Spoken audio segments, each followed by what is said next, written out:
everybody out. Okay, go ahead. All right, any questions? Okay, well, we're going to bring Ed Orgeron up here right now. I first met Ed back in either late July or early August of 1986. I had finished my playing career. I was in law school, and I was also a graduate assistant for the football team up in Fayetteville under Ken Hatfield. And I was one of the other graduate assistants was a guy named Brad Scott, who had actually coached Ed at Northwestern State down in Natchitoches, Louisiana. And then Ed had I think coached for a year after that. Then Brad came to Fayetteville, and we came up to Fayetteville the same year as graduate assistants. And right before the two-a-days started in the summer of '86, we had an opening in the weight room, needed an assistant strength coach. And Brad called Ed, who didn't have a coaching job at that time, and said, "Hey, you interested?" And I'll let Ed tell that story. But so a day or two later, Ed matriculates to Fayetteville, Arkansas. And back in those days, you know, the whole team and the graduate assistants lived in the athletic dorm, which they don't even have athletic dorms anymore, Wilson Sharp. And so I was there in my room on the first floor of Wilson Sharp one afternoon in late July or August, and in comes Ed Orgeron with his stuff. He had a bag of his clothes in one hand, and he had an ice chest in the other. Ice chest full of Corona beer. So I came down to his room. He was a couple of doors down. And he said, "Hey, baby, have a Corona." So he hands me a Corona, a bottle of Corona beer, and I said, "Hey, Ed, you know, I need a bottle opener for this guy." He said, "Hey, give it here." Puts it in his mouth, rips it off with his teeth. I'd never seen that done before. So we shared a couple of beverages and had a good time ever since. You know, Ed became good friends with my younger brother, who was still playing, who was playing at Fayetteville at that time, and had actually graduated early and was in law school, and he and Ed were suite mates. How Sam got out of law school with Ed as a coach and a suite mate is simply something that I've never understood. And then we followed Ed's career. Ed is an unusual commodity in coaching. You know, he's had an incredible career in coaching, but typically, you know, like these coaches I was talking about, you've got great coaches that are great on the field and in the film room, technical, okay? Then you've got coaches who are known as tremendous recruiters, okay? And typically, a lot of times, in my experience anyway, your coaches that are great on the field and great technical coaches, they're terrible recruiters. And then your great recruiters who are assistant coaches or head coaches aren't that good on the field, okay? Not Ed Orgeron. He's one of the absolute best I've ever seen because he has a national reputation. In fact, there's a book written about him for his ability to recruit. I mean, he proved that you can recruit unbelievable talent to freaking Ole Miss, or Ole Piss as we call him here in Arkansas, okay? But he's also one of the very best. I mean, he's recruited and coached, you know, NFL Hall of Famers like Warren Sapp and Cortez Kennedy. And his technical knowledge as a defensive line coach, both in college and in the league, is unbelievable. So we've enjoyed following your career, Ed, and can't wait to hear you talk. Thanks, Dave. Yeah, man. What do you say, guys? All right. All right. Hey, I want to thank Steve and Crystal, my wife Kelly, and I, and Jay. Man, we've had a great time. And I want to tell you how much I respect your organization here. How hard-working you are, and the things that I've heard your boss tell me that you do, and how much he loves y'all, and how much he cares about y'all. It's like a team, and really, I've grown to respect Woodson and what you guys doing. Okay, now, you know, when you're working and you're a coach, you got 15, 20 people working for you, and they type it up, and you give it to the secretary. When I'm working at home, I look at my wife, and she says, "You type it up." So I didn't type it up, so you guys understand that. So Jessica is going to have my notes. I'm going to give you a lot of stuff here. She's going to type it all up to you and give it to you. Okay, guys? Hey, just a couple of things before I get started about my history. That, you know, we learned a lot of things. I've coached college football for 27 years, the NFL for 1. And these are some of the things I've written down throughout my career that's really helped me. Number 1, do a great job where you're at. You'll never have to worry about another job. Number 2, the head coach gives you a job Do it immediately. He walks in the office. We watching film. Coach, what do you need? Hey Ed, Leonard didn't go to class today. Coach, what class is it? All right, here we go. I'll get him going. Hey, Kenyatta, go get Leonard. Get it done right now, immediately. Coach, here's where Leonard was. He's at the doctor. Here it is. He's the boss. He's got a lot of things going. When he steps into the room, give him the authority. That's really important. I've been a head coach and assistant, and that's really important for the boss.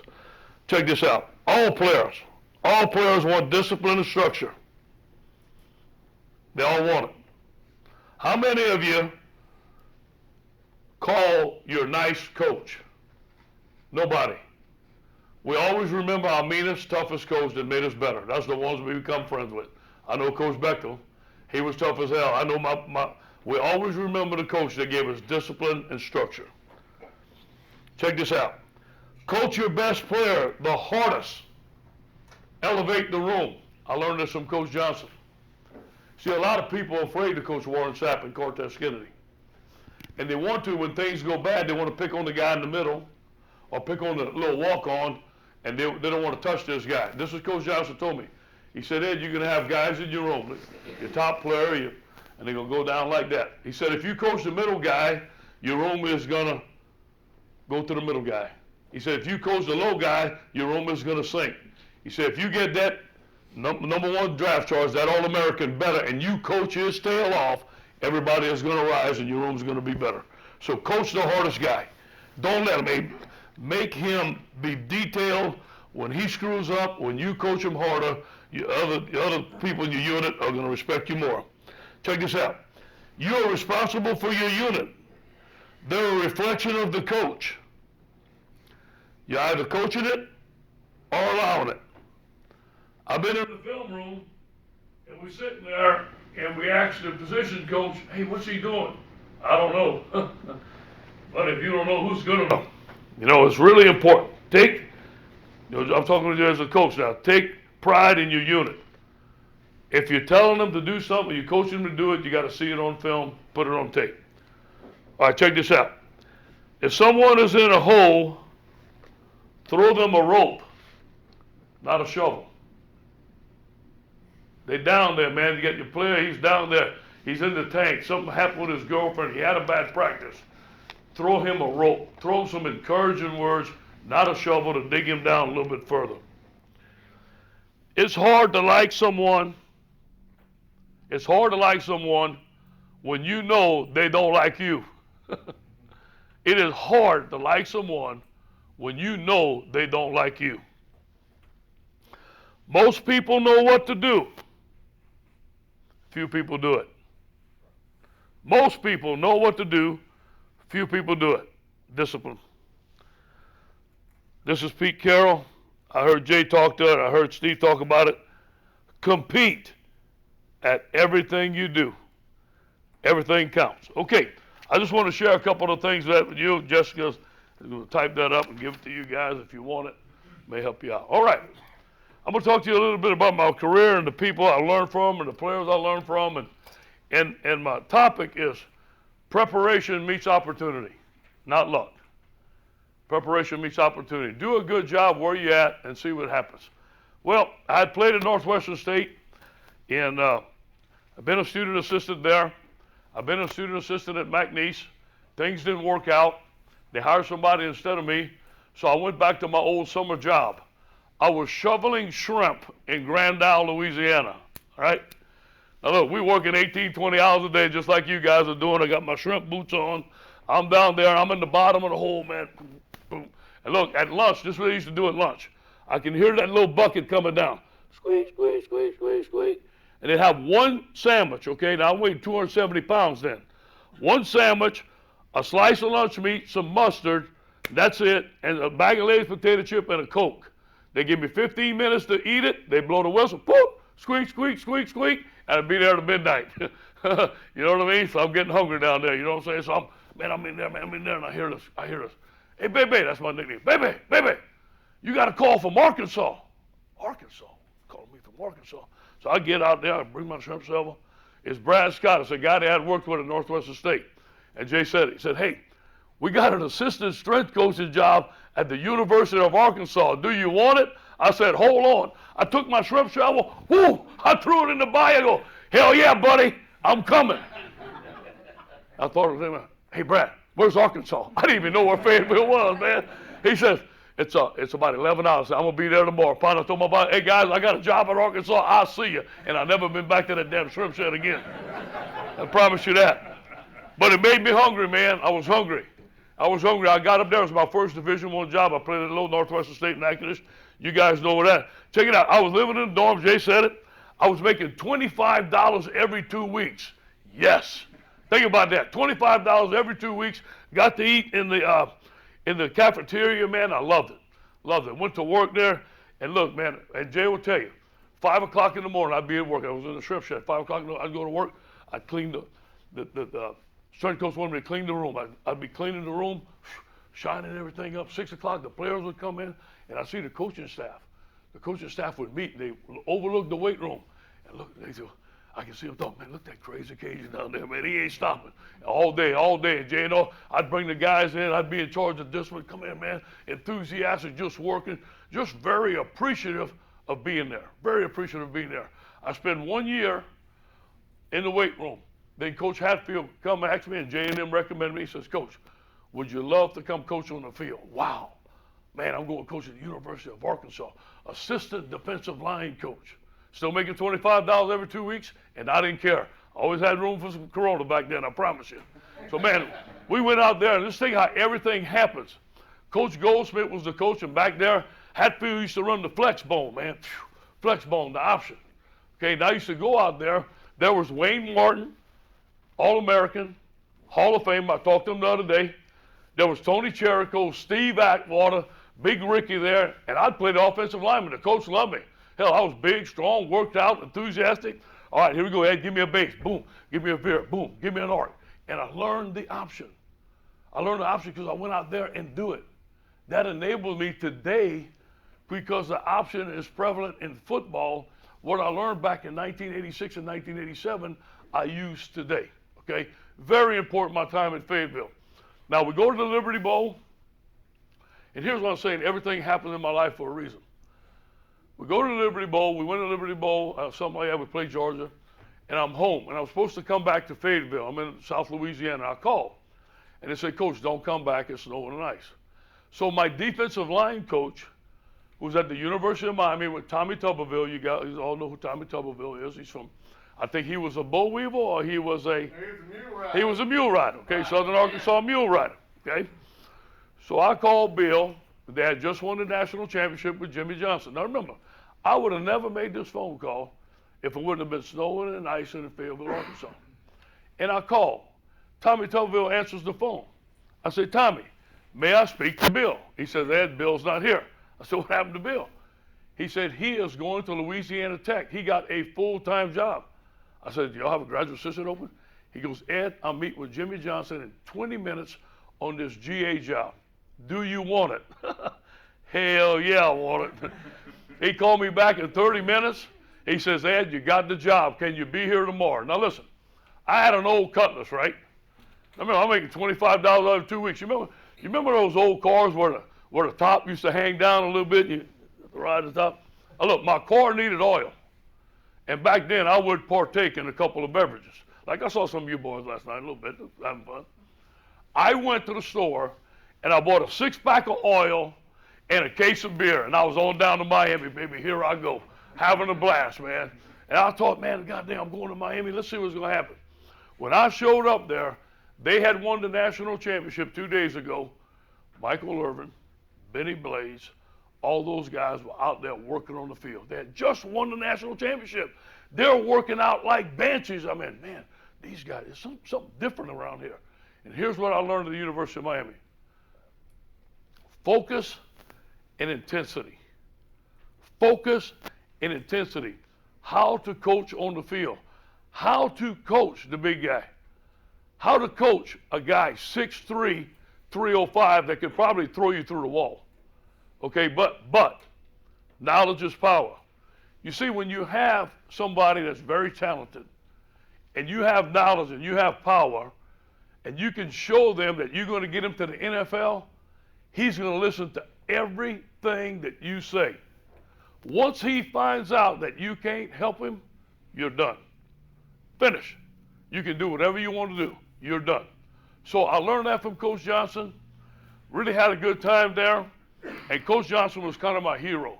The most intense guy I've ever known. And he was about like that now. But he can deliver a speech. He's a master psychologist from Arkansas. And one of the things I'll never forget, he brings me in. He says, Ed, hey man, can I get a thing of water? He says, Ed, I want you to come to my office. I want to talk to you.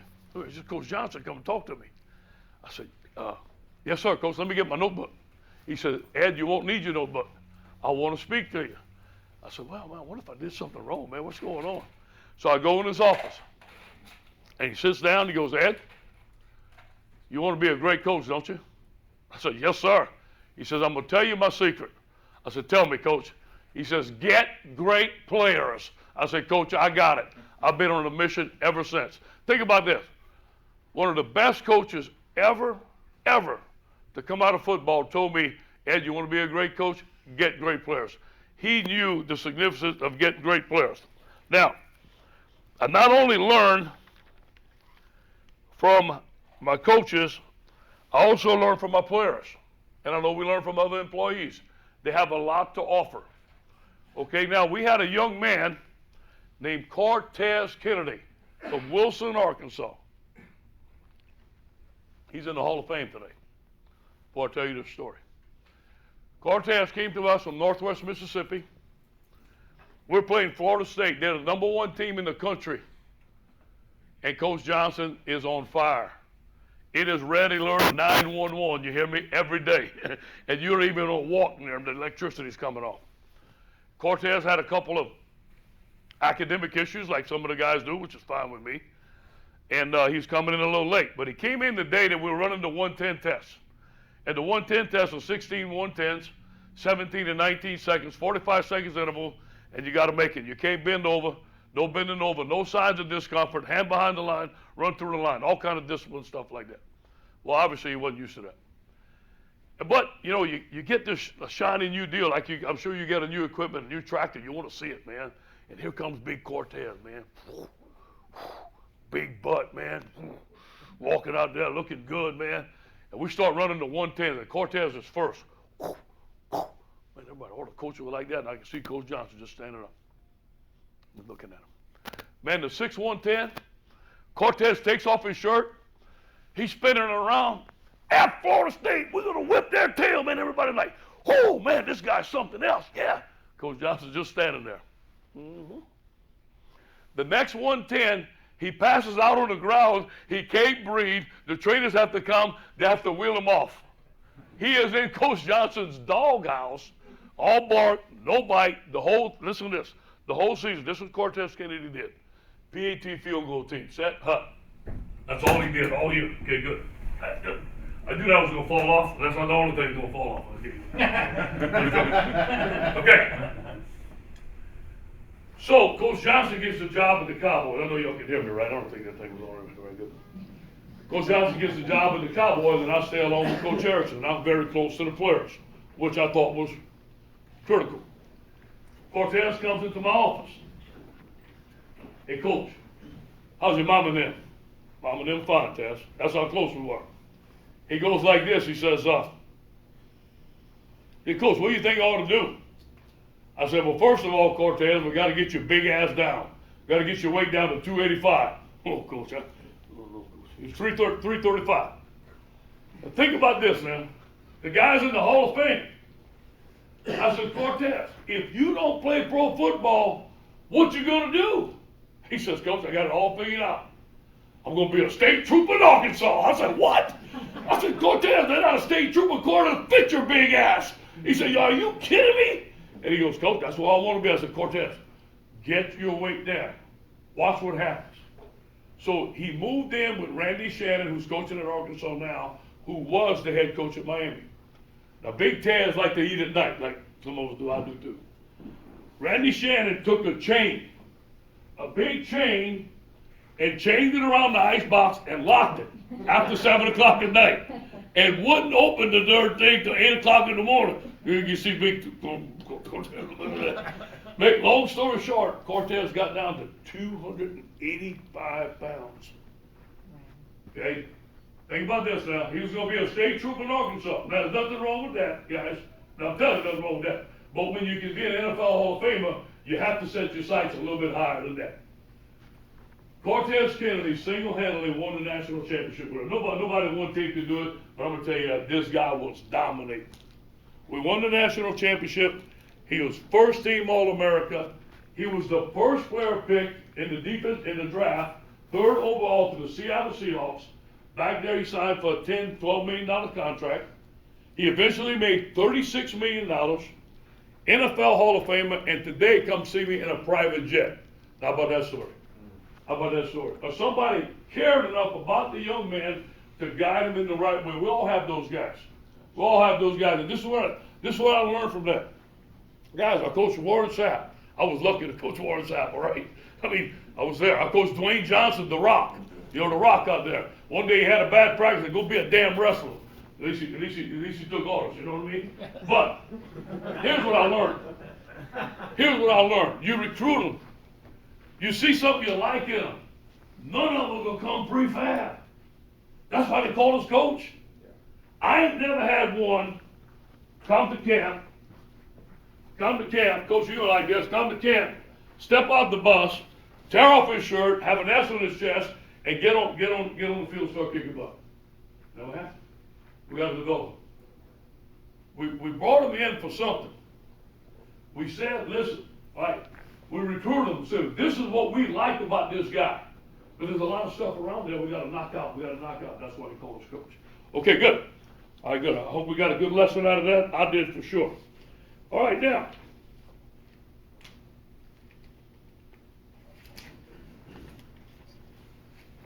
A couple things happened. I went to Syracuse, New York. It was obviously cold there. I wasn't coaching Cortez Kennedy and Warren Sapp, so I needed to become a better coach.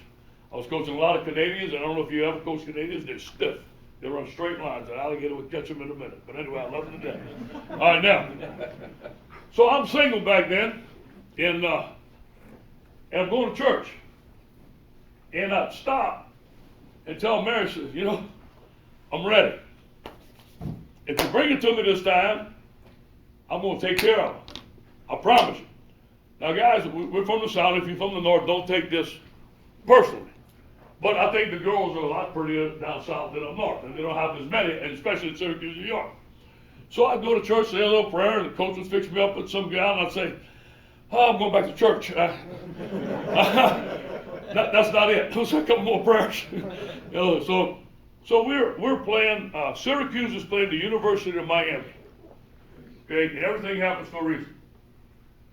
And there's a returner called Devin Hester. I think you guys know who he is. He's one of the best ever.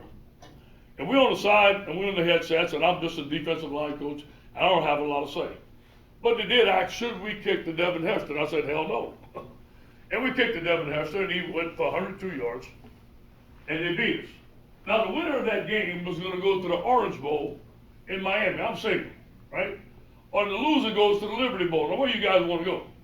Orange Bowl, right? I am so mad. Yeah. Oh, man, I can't believe we kicked the Devin Hester.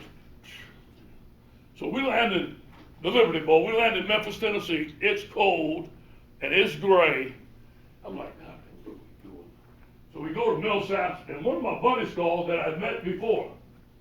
He said, hey, do you remember this nurse I told you about? We live in Jonesboro. I'd like you to meet her. And I'm like, yeah, okay. Bring her over. I wasn't expecting anything, okay? Remember, I wanted to be in Miami, right? He comes, that lady right there.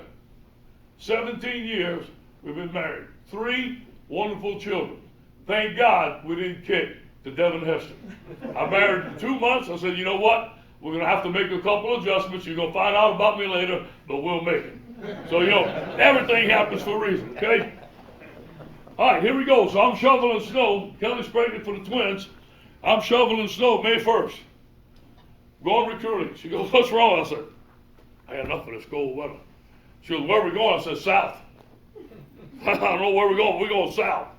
USC called. I said, I'm coming. I wanted to coach at USC since I was 6 years old. We went there to the University of Southern California. Our twins were 30 days old. Tyler was 5. We took a plane from Syracuse to New York. I had bibs, formula, cribs.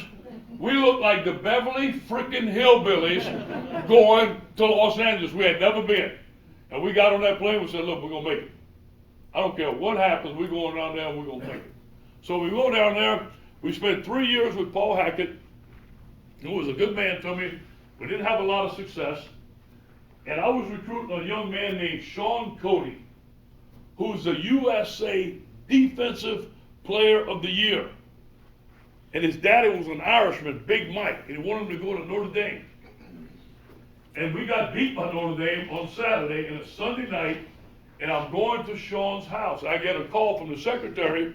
She tells me, nobody's on the road recruiting. We have a meeting tomorrow. Huh. So I called the offensive coordinator. I said, you, why we can't go on the road recruiting? He goes, hey, buddy, we're getting fired tomorrow. I said, what? Okay. So we go to the meeting. We meet with Mike Garrett. We're around the table. He goes, listen, fellas, it didn't work out. It's very professional. He says, this is what I'm going to tell you to do. If you want to stay at the University of Southern California, which I did, go out and recruit. Do your job like you're supposed to. And when the new coach comes in, you have a chance. So we get out there. We had 9 coaches, 8 hightailed. And I called my mentor, who I always call my mentor when I have to make major decisions.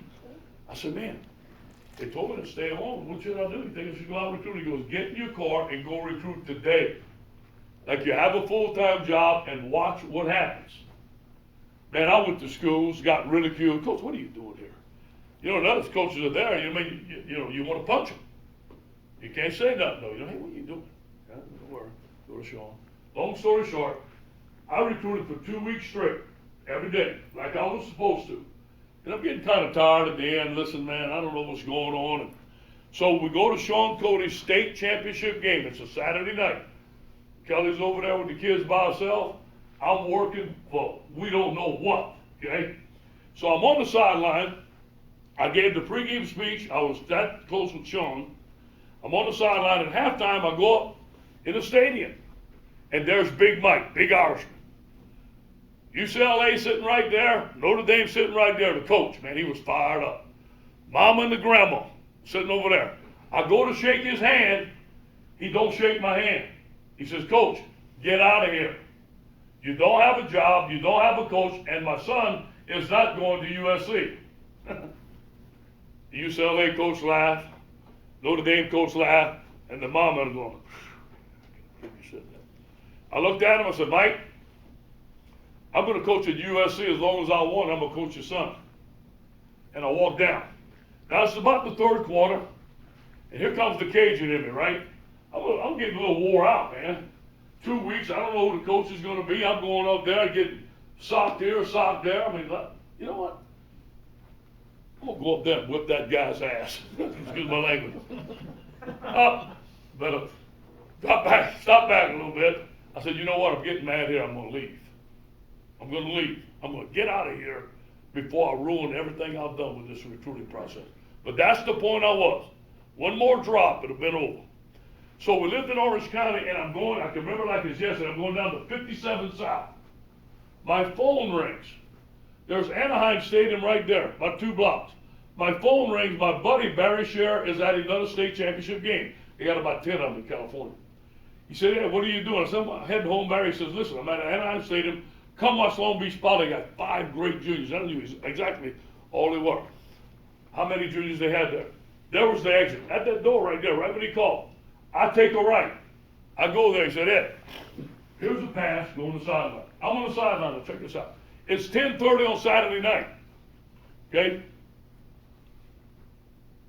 Watching the game. Here comes a guy named Pete Carroll. He's on the sideline. And he goes, hey, Coach, what are you doing here? Pete, yeah, Ed was right. Doing. I said, well, I'm recruiting. He said, recruiting for who? I said, USC. He goes, didn't y'all get fired 2 weeks ago? I said, yeah, but they said if the new coach comes along, if we want to continue recruiting, go out and recruit. He goes, you've been recruiting every day. He said, well, who you got here? I said, well, there's Herschel Dennis, there's Donnell Bing, there's Manuel Wright, there's Big Justin. Okay. He said, really, Coach, you like him? Yeah, I like him. Now, here you go, I take this guy in. He said, who else you got? I said, man, I got Sean Cody, USA Defensive Player of the Year. I said, Coach, why are you asking me all these questions? He says, Ed, I'm going to be the head coach at the University of Southern California on Monday. I said, really? So I didn't have to tell him I was recruiting. I said, Coach, here's what I'm going to do. I didn't even ask him for a job. I said, Coach, I'm going to go to, it was Saturday, I'm going to go to Sean's school on Monday. I'm going to give him the phone. You're going to be the first player, first coach to talk to him. He's going to be the first player to talk to you. He's a defensive guy, Coach. We got to get this guy. You go, okay. I go to the school, put Sean, say, Sean, nobody knows it here. Here's the new coach at USC. He wants to talk to you. Hey, Coach, Pete Carroll, man. Big deal for Sean. Pete gets on the phone. He says, hey, Ed, we have it in my press conference at 2 o'clock. I want you to be there. It's okay. So I go there. And lo and behold, guess who's there? The other 8 coaches I ain't seen in 2 weeks. Everybody's there, they're suit tie, man, ready to go. And Coach gives his introductory speech and everything. He asks the coach, he says, y'all come up there. I want to talk to you. So we sit in a little room right there. I'm sitting in the back, just quiet. And he goes, listen, guys, I know y'all all done a good job, and probably all of you have been busted in recruiting. And but I'm not keeping anybody. I'm starting a new one. I went, you gotta be kidding me. And I'm walking out, and he goes, oh, I'll accept you, Ed. Let's get to work. How about that, man? I became his recruiting coordinator. We won 2 national championships, National Recruiter of the Year twice, all because of those 2 weeks. If I wouldn't have been working those 2 weeks, and he wouldn't have seen me that night, and I wouldn't have left that stadium, I'd have never got that job. What a story. What a story. Now, Sean Cody signed with USC. He became a 2-time All-American, 2nd round draft pick. But something happened there that was really critical, and I would like to share the story with you. Remember, Big Mike wanted him to go to Notre Dame, bad. And me and Big Mike had a big heart-to-heart on the pier out there in Manhattan Beach, right on the Manhattan Beach pier. And I thought maybe I might have to wrestle him, see who wins. Well, out here we have to do it, but it didn't go that way. We became pretty tight. Sean Cody, his freshman year, got a severe knee injury. We went to the hospital. They didn't know if they would have to cut this vein out, lose the knee, all that kind of stuff. I don't know all that. Don't pretend to be a doctor. And Big Mike and the grandma and everybody was there. And we stayed in the hospital with Sean all night. He came through the surgery fine. Big Mike came to my office crying. He says, Coach, I want to thank you for convincing me to keep my son at the University of Southern California. His house was 16 miles away from the practice field. He came to practice every day. He says, Coach, if my son would have been in a hospital in South Bend, Indiana, we couldn't afford the trip to go there. And we became very good friends. So, what a good story. Okay, now, so I stayed at USC, win 2 national championships, and this is what I want to talk to you guys about. Man, I was a defensive line coach. Remember now, aggressive, I think you can see that, and it worked. Marine sergeant, get after him, hard recruiter, bang, bang, bang, get it, my way or the highway, and I'm getting it, man. I get my head down. Going to Ole Miss. Woo! Ready. But I went there as a defensive line coach and a recruiter. And what I learned is that I was used to being in charge of that defensive line. Now look, that defensive line always had meals, always had it taken care of. They come to my office, they knew if they needed something, they got it from me. They were like my sons. Kelly would cook them pecan pies. I went home one night, Jay, she had 4 pecan pies there. You know how you're hungry after work? I'm going to take the whole one of each. She goes, you can't have that. She goes, I said, why? I said, for your D-line. I said, you kidding me? You cooking for them, not me? Anyway, we had really got close to the kids. But when I become the head coach, you're coaching a little receiver who's 170 pounds, a little running back, a quarterback, and your voice, Coach Carroll taught me this, and you guys that may elevate, remember this thing from me. As an assistant coach, you can bark, speak, and all that. And your unit's going to hear you, but the whole team won't hear you. When you become a head coach or you become the boss, everybody hears you. And your words are so much more powerful and can affect just the wrong thing that you say can bring a guy down so hard instead of just coaching your unit. So I went there for 3 years. 3 years, listen to this, we put 16 players into the NFL. Tremendous recruiting. But what happened, now we had a lot of things that went wrong. But what happened, I had to look at myself. We got fired. We went home, we went back to Louisiana, and I went to the Saints. But what I did is this. 5 years. On my way home, we're riding home, Kelly was behind me. I said, here's the deal. You can blame everybody in the administration. You can say you didn't have this and have that. That ain't gonna get you nowhere. Here's what you gotta do. Look in the mirror. Where did I go wrong? I ain't gonna change all that other stuff. The only person I could change was me. And boy, I went to right, man. My head down there. Man, went to the Saints, right down, so Sean Payton did. And here's what I can relate to you guys at the Saints. I'll spend 1 year. The margin of error is like that in the NFL. The plays are the same, but if you take a wrong step, it's touchdown. Okay? Just like he showed me a picture of that tractor you got, and you cut that log, and you're right there at that electric line. I can relate to what you're doing. You're pros. The margin of error. Now, when you're working out in the field, and that line ain't there, and I'm sure you want to be safe and all that, that's your practice. But when you get there, the margin of error is so close. So close. That's what I learned in the NFL. Went to Tennessee for 1 year. We had a nice little career. But a year there, a good year recruiting. We got to go back to USC, a place we wanted. I was with Lane Kiffin. You guys all know Lane Kiffin. You all know the story. So we go there. Kelly and the kids stayed at in Mandeville. They wanted to stay at the same high school. I thought it was good for the family. We made a sacrifice. I stayed in a hotel. That was okay. And for 3 years, I'm sitting there, and you can see, now you guys are there.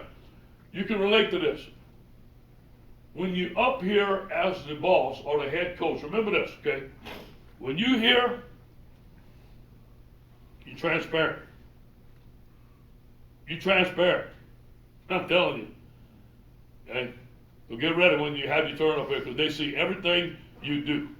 Okay? Now when you're over there, they're not watching everything you do. Those players, they're watching that head coach in every move he makes. Okay? But when you're out there, you can sit there and say, hey man, you know what? I'm getting the pulse here. This ain't good. This ain't good. And I saw it. And I saw the things that we did wrong, and I saw the things that we did right. And I wrote them down, that's all. Just wrote them down. So, I knew my chance was going to come. Preparation, meeting opportunity. You can see in every job, it was something I did before. Somebody recommended.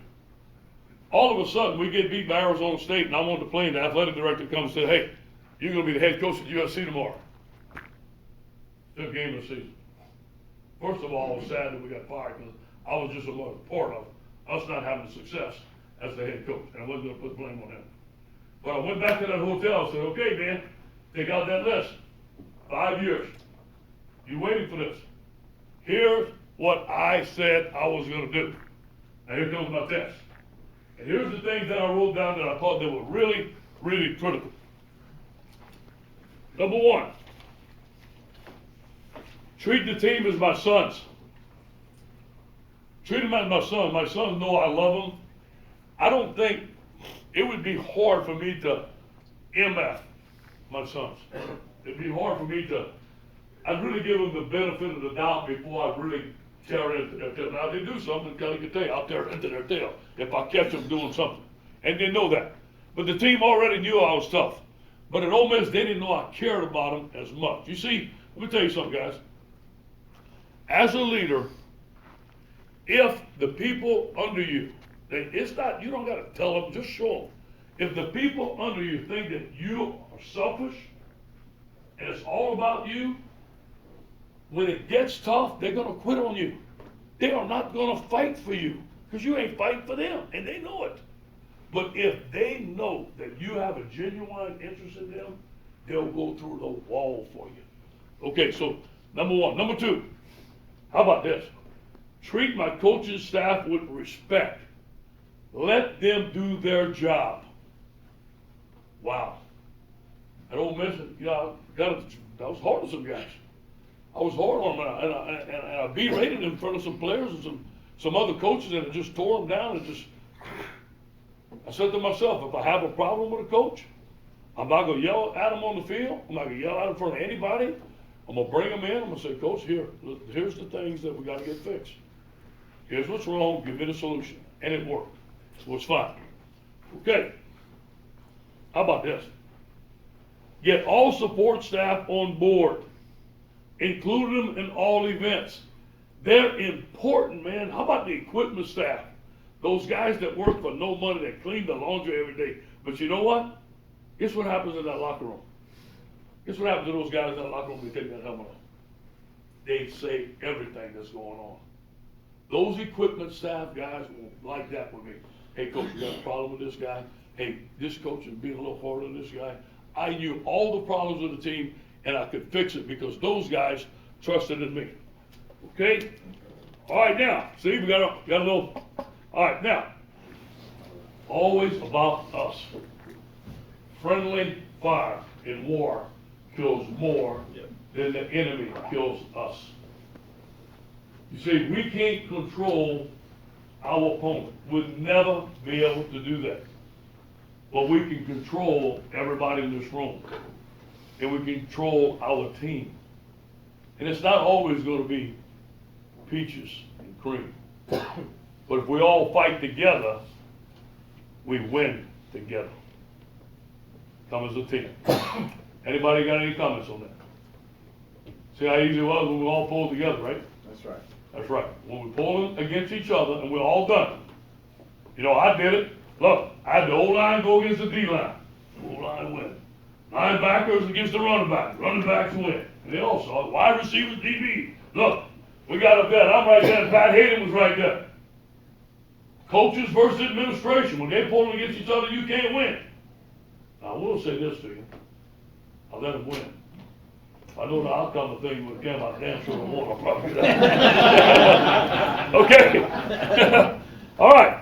Okay, so now, here's a couple other things, okay? Play as one team, one heartbeat, one family. Fight for your brother. Fight for your brother, man. You know, we all have a family. Shit, man, family, I know. If you like mine, none of us fight, but I know some of y'all do. That's a joke. Anyway. You know what? You fight with your brothers and sisters. You let somebody else come screw with them, watch what happens. Same thing as a team.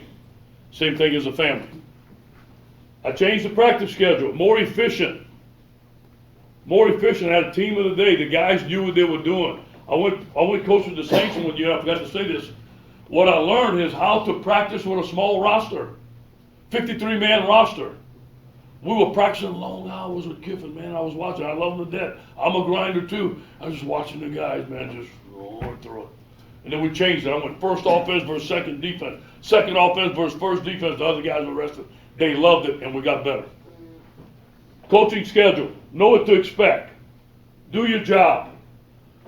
I told this to Jay, and nothing against nothing, but we were having staff meetings at 12 o'clock. It's beautiful in Southern California. Nobody was eating lunch. I like to go jog around campus, get out there, free my mind. We didn't know when we was going to meet, what was going to happen. We was in the office from 5 in the morning to 1 in the morning like rats on a freaking wheel. I gave them a coaching schedule. 8 o'clock staff, 9 o'clock to 12, offense, defense, 12 to 1:30, out of here. Lunch, go work out, man. The secretaries and everybody, hey, well, yeah, go, man. Go get a burrito right there. Have some fun. Come back at 1:30, your mind's free. Get ready for practice, man. See, the biggest thing for me is when we go out on the field. My mind's fresh. I got my stuff ready. If I'm grinding out, when you grind it out, what's going to happen? Your kid's going to make a mistake and you're going to start gnawing on him right away. Your tolerance level is not there. Be fresh, man. Be prepared. Give all we got to the players on the field. I wanted energy and excitement on the field. If you're staying in the office till 5 in the morning to 1, you're going to be dead on the field. We had to play with some enthusiasm. 6:45 to 7:30. Check this out, guys. We had a beautiful, beautiful place to eat for our kids, man. TVs and all that stuff. But we were feeding them baked chicken, turkey bacon. You shitting me? I mean, give the boys some food, man. They were going to that, look at that. They were going to Burger King. I was like, what are we doing? Hey, first night, man, fried chicken, pork chops. Man, they had red beans and rice. They loved it. And you know what? We all started eating together. Coaches were going to get a box. Hurry. Going, I said, no, wait a minute. Go eat with the team. Defensive guys, go eat with the offensive guys. Sit around, man. Get to know each other. Before you know it, in a week, that whole place was full. The whole place was full. We was eating as a team, laughing like I saw you guys last night, man. It was wonderful. It's not all about the X's and O's, okay? Good. From 7:45 to 10 o'clock, we went and watch film. And guess what at 10 o'clock? Out. Go. You don't need to be in the office till 7 o'clock the next morning. And some coordinators, one of the staff said, no, come here. I didn't tell them in front of the guy, come here. Get their ass out of here and you get out too. Now some of them stay asleep and I know they keep around, but that's what they want to do. Okay, good. I told you about changing the meeting. Have fun. In the meeting room, man, it was always a grind, man. I played that song with the Saints play, Get Crunk. You know, man, I played the first one. Those guys went nuts. They were dancing in there. They were having fun. At Ole Miss, look, and we'd have a meeting at 2:15. Look here. You ready? 2:10. I'm standing at the podium like this and waiting for somebody to come in late. Can you imagine? The team's like, oh God. So what I did, I changed it. Had meeting later. You know what I did? I waited outside of the hall, Pete Carroll style. At 2:15, I checked. I had a guy waiting down there. I said, hey, is everybody in there? Hey, no, Leonard's a little late. Go get him. Hey, Lenny, how you doing? Get up in there, man. Everybody get in there, play some music, let the kids dance. The kids are there going crazy. Sing that out, get up there on the podium. We'll laugh and joke. Hey, man, all right, man, ready to go, guys? All right, good. All right, here's the practice field. Here we go. Just that little change of attitude, of looseness, but then they knew when we need to get serious, we'll get serious, and we got our job done. We got to work, okay? All right, good. How am I doing on time, all right? A little over? Okay, good. All right, here we go. The next thing, I don't know if you guys know, but we took over and we went 6-2. It was a new season. Whatever happened was over. We're not going to put the blame on Coach Gifford because I was right there with him. I was assistant head coach. Took the responsibility. But guess what, guys? This is a new season. This is game one. We're going to take them one at a time and have some fun. And we did a tremendous job. And one of the things that really happened there,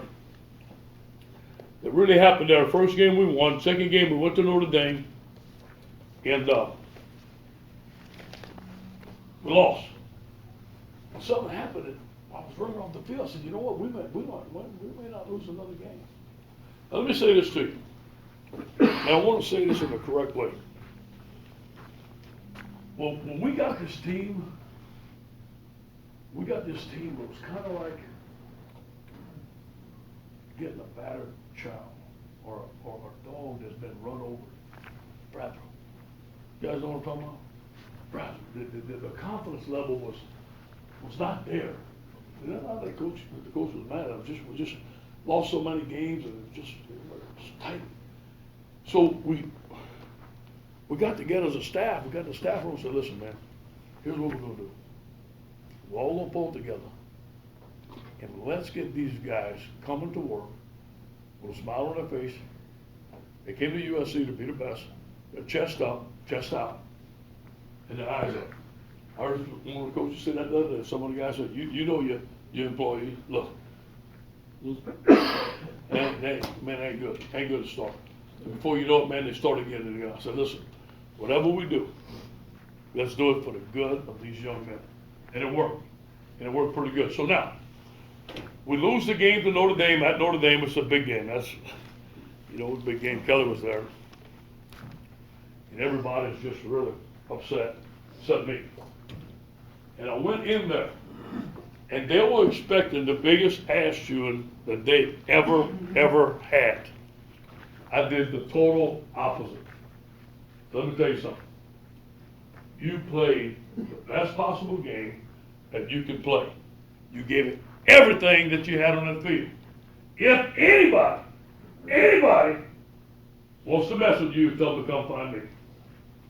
And when I mean anybody, and I said it loud and clear, anybody, I got your back. And I'll tell you what, man, those guys, huh? What? Really? And then we got on that bus, there was a lot of laughing and joking, and we commenced to kick it some tail. I could have lost them that day. It was expected, like that beat dog, just one more time, Burp, and he said the same old thing. If nothing changes, nothing changes. We went back the next game against Utah. We started 3 walk-on wide receivers. One of the administration guys walked in. He says, Coach, if you win this game, they'll have a parade for you downtown. I still haven't had that parade, but we keep good tail. Okay? The next week, we're going up to Oregon State. Now, Pete Carroll lost at Oregon State. Okay?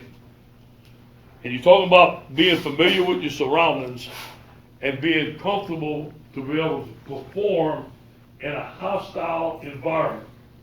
You see, at Notre Dame, I didn't play music, and the music hurt the quarterback.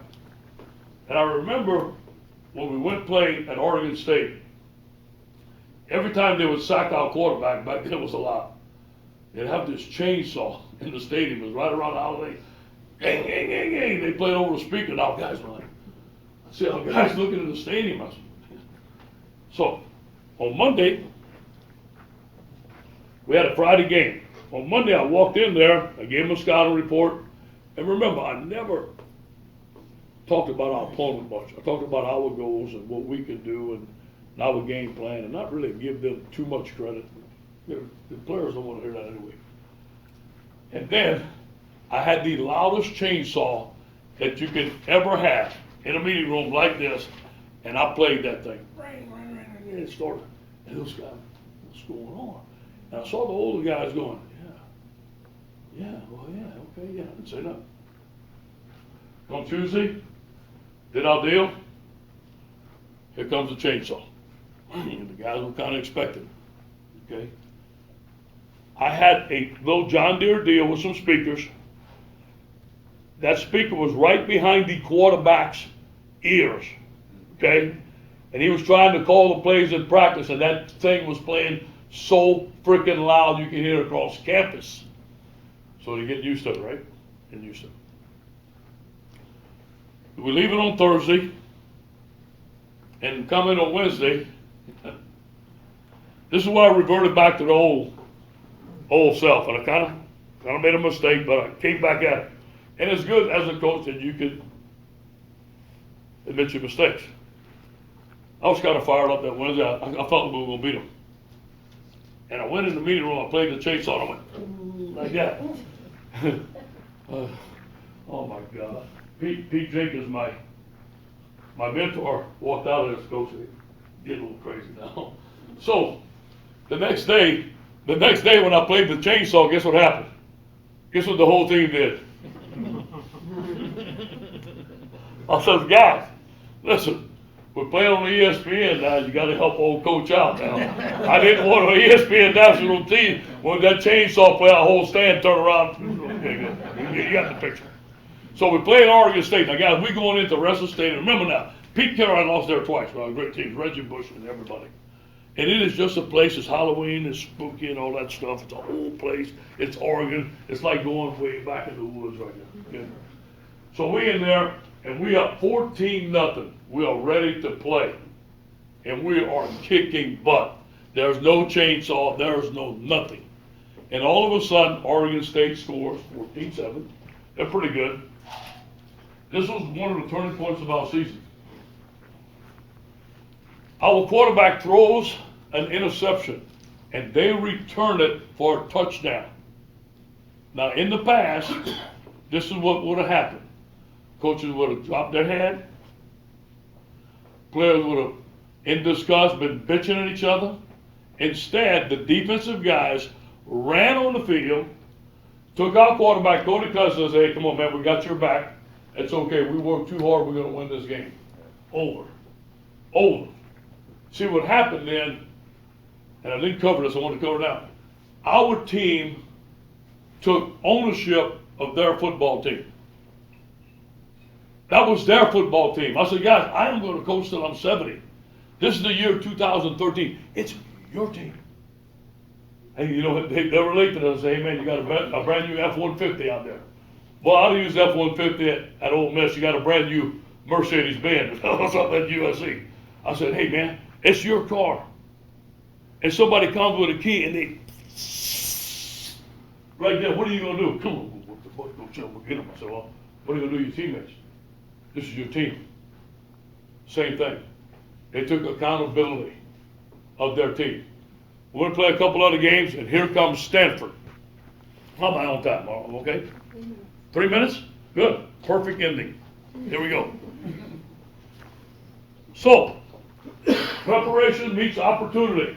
I don't know if you guys know, but I was at Ole Miss. I was playing in the Egg Bowl, and I went for it on 4th and 1, and we didn't make it, and Mississippi State beat us, and it ended up being one of the worst days of me and Keller's life. we was in the bus, and they had about 20,000 Mississippi State fans with cowbells. Yeah, just ringing and shaking the bus, and me and Keller sitting there going, oh man, get us out of here. But, and I'm an aggressive coach. I was going to go after it. And I knew my time was going to come again, man. I just knew it. Will come again.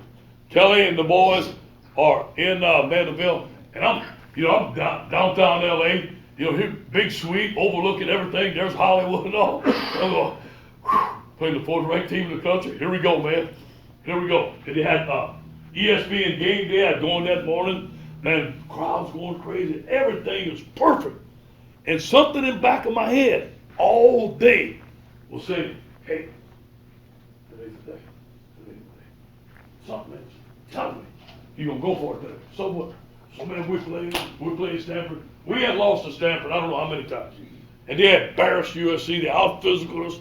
And, man, we went into there and we commenced to play. And it was a war. It was a fight. The score was, I think it was 14-14. And we had a chance to go for it. I didn't feel it. And I didn't do it. We punted the ball. We get the ball again. It comes again, 4th down and 2. We go for it. Go for it. One of those headsets go, well, guys, if we don't make this, and I don't think we're going to make it out the stadium, because Stanford could have drove the ball and kicked the field goal easily. We took a big-time shot. We make it.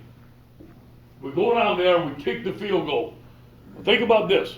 The Los Angeles Memorial Coliseum at the Washington State game had about 30,000 people in it. And they were booing us. Booing us. The crowd was full. College game day was there. We kicked the field goal. They stormed the field. You may have seen it. The Trojan family, everybody came together. They stormed the field. It's only the second time in USC history that was done.